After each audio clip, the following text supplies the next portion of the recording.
As the dust settles on Xbox's carnage, we start seeing a picture of something terrible. From using Minecraft profits to run Xbox to lofty goals that were never achievable.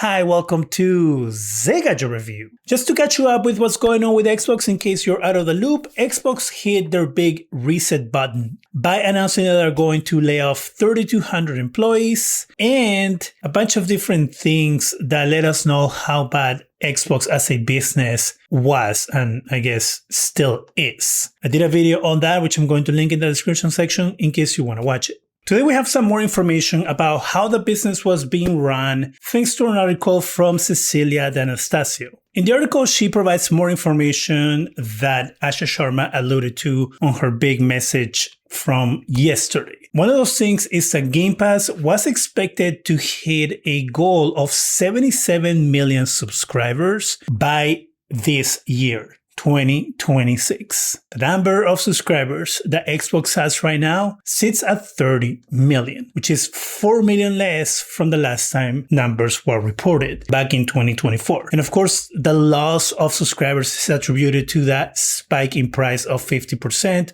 When that spike in price happened, a lot of people were angry, a lot of people canceled because the prices, of course, were outrageous. Asha Sharma came in, she lowered the price to $23 a month. So we're talking a loss of 4 million subscribers in 2 years. And clearly the numbers haven't really moved from there. It's a huge difference between 30 million subscribers and 77 million subscribers. Clearly it's a number that feels like came out of the sky somehow. I don't know who's in charge of market research over there or how they figure out that they were going to get 77 million people to sign up for Game Pass. So I'm wondering how Xbox, Microsoft, Phil Spencer, or whoever's in charge of this came up with the number of 77 million. In this article, they actually provide actual numbers of how gamers usually behave when it comes to gaming. According to research from Circana, the majority of US gamers buy 2 games at most per year, and a third of the market doesn't even purchase one. Did they hire outside companies to do a market study about if people will actually sign up for this service? And if they did that, what were the numbers that they got from there? Because a market research will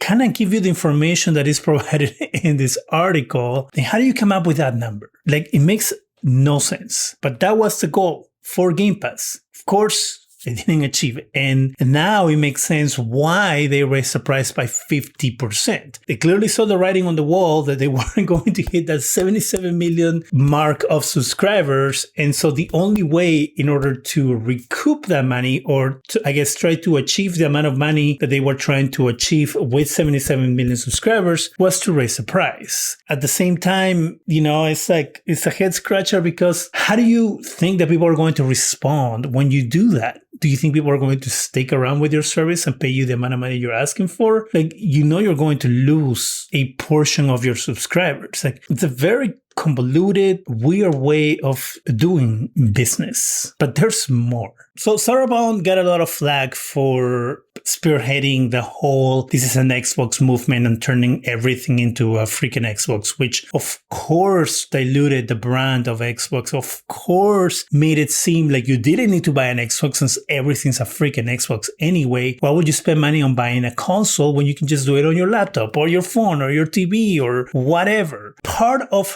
her tasks was to spend money in acquiring games for Game Pass. That was one of her things. She was in charge of doing that. The amount of money that she was in charge of spending was $1 billion a year to pay, I guess, studios for their games in order to put them in the platform. That again doesn't make any sense. Again, if you have data, you have a tracker. So how is it possible that you can see the numbers that you're making with subscribers and say, let's just continue dumping money into this pit because I guess at some point magically these subscribers are going to double or triple in numbers to hit what we're looking for. And so then all this money that we're throwing into the pit somehow is going to come back tenfold. I don't understand the logic. Again, I don't get the logic. You're going to spend $1 billion a year to put games into a service that clearly is losing money and clearly is not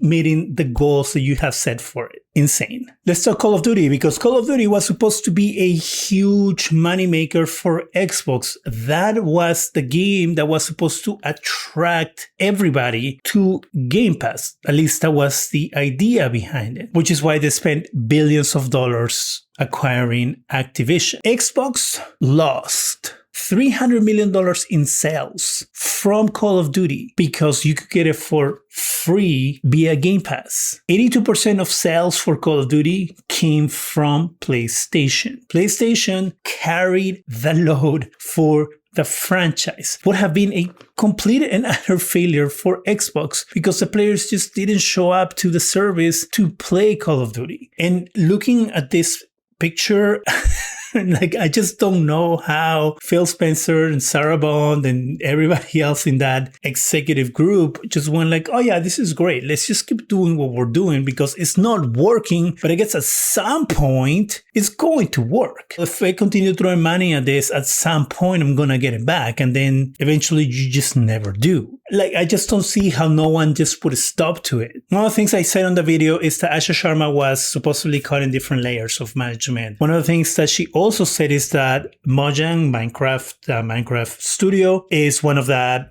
biggest money makers in the whole division. Same with King, which is a mobile gaming studio, which I think makes Candy Crush. In this article, they say that the profits from Minecraft were being used to fund Xbox's gaming library. Can you imagine that? Think about how much money Minecraft makes, like number one. Number two, that you're taking the money from one game, putting it right back into the business, right? Investing in the business in order to make other games because everything else you're doing is failing so badly that you need this one game to continue operating. Like, think about how crazy that is. If for some reason Minecraft stopped being popular tomorrow, in a few months from now, Xbox will just collapse. People say Halo is the game that built Xbox, but it seems as that's not true. Since the Minecraft is the game that built Xbox, not only built it, but continues to run it. I don't get it. It doesn't make any sense. On top of that, what Asha Sharma said is that 80% of the business is dedicated to the console, which again gives me the thought of, if 80% of your business is based on your console, how in your right mind did you say, you know what will be great? If we make it so people don't feel the need to buy the console and they can just play Xbox anywhere because who cares? Look, I don't know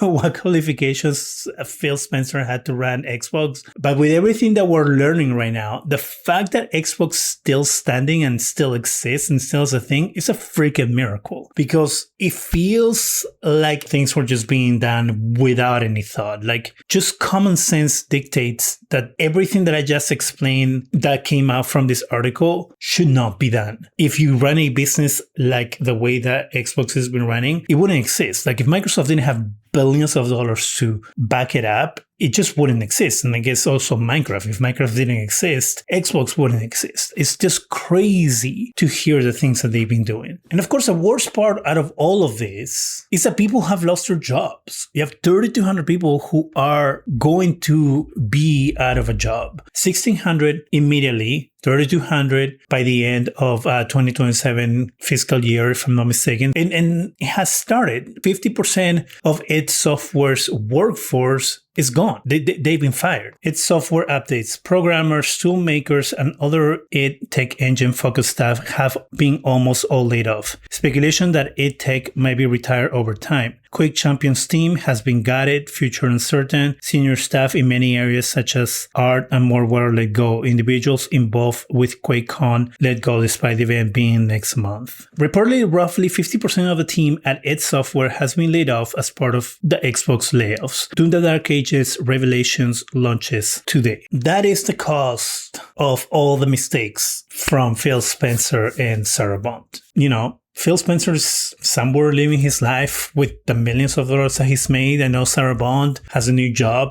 again, making most likely, millions of dollars, if not hundreds of thousands of dollars. And her life just continues going on without issues. But these people don't have jobs. And the industry, as we know, has been shedding jobs forever. So it's not like these people can go and just get a new job right away. And that's if there's any space anywhere else to take these people. I guarantee you there's not 3,200 spots open waiting for these people to come and fill them. So a lot of these people are screwed because Phil Spencer, Xbox, Microsoft decided to spend $1 billion a year to acquire games to put into a service that was obvious that wasn't going to hit the numbers that they were expecting it to hit. And I understand that you have to invest in order to grow the business. But when you invest, you also have numbers and parameters that you use in order to invest. You just don't blindly throw money at things and go like, well, let's see what happens. That is not a way to run a business. And I feel like Asha Sharma might actually fall into something similar that Phil Spencer fell into, except her goals seem a lot harder to reach than whatever Phil Spencer proposed, because this is her goal and it's just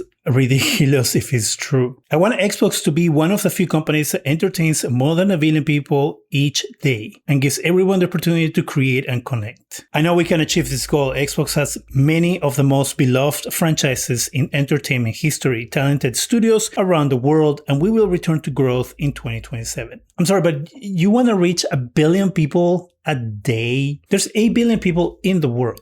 If you just do math, that means that 1 out of every 8 people in the world has to turn on an Xbox, either the console, which is $1,000 now, so no one's going to buy that shit, on your laptop, PC, TV, or phone, or handheld device. 1 out of 8 people has to do that in a daily basis for Xbox to hit this billion people a day goal. And that's 8 billion people without thinking about grandmas, grandpas, moms, and dads who might not game, people who don't have the means to buy these devices in order to play these games, places where Xbox doesn't sell their product. Like, what are you talking about? Once you do all that math, that number goes down by a lot. So I'm really hoping, fingers crossed, that Asha Sharma isn't really being realistic about this stupid billion people goal. And it's one of those, again, shoot for the moon, you'll land in the stars type of bullshit that people say. Because otherwise, Xbox is in trouble, which means that the people who work there are in trouble. And things are just going to keep getting worse. What do you think about the new revelations